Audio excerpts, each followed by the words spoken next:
Back to news. Mulugu జిల్లాలో జరుగుతున్న అభివృద్ధిని చూసి బీఆర్ఎస్ నేతలు ఆరోపణలు చేస్తున్నారని మంత్రి సీతక్క మండిపడ్డారు.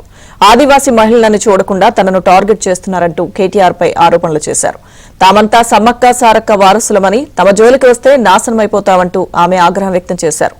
కేటీఆర్ సొంత చెల్లెలే అతడి అహంకారాన్ని చూసి మట్టిపోస్తోందని సీతక్క నిప్పులు చెరిగారు.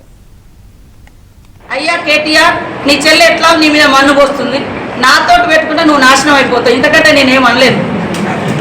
నాతో పెట్టుకుంటే నువ్వేం బాగుపడవు. ఎందుకంటే నేను నా దగ్గర అదొకటే ఉంది, శాపనార్థం తప్పింది. నా దగ్గర నీ లెక్క కుల బలము, ధన బలము, అధికార బలము, అహంకారము మరి ఏమి లేదు. నేను సింగల్. నా ఒక్కగానొక్క అన్న కూడా ఉద్యమంలోనే చనిపోయాడు. ఈరోజు నేను సింగల్.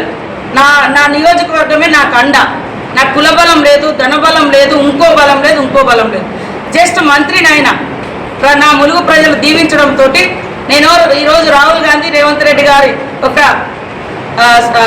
సహకారంతో ఒక జనరల్ శాఖ పోర్ట్ఫోలియోలు 2 ఇచ్చి నన్ను మంత్రి చేసారు. ఎందుకంటే నువ్వు కూడా గతంలో చేసినావు కాబట్టి ఈ శాఖకు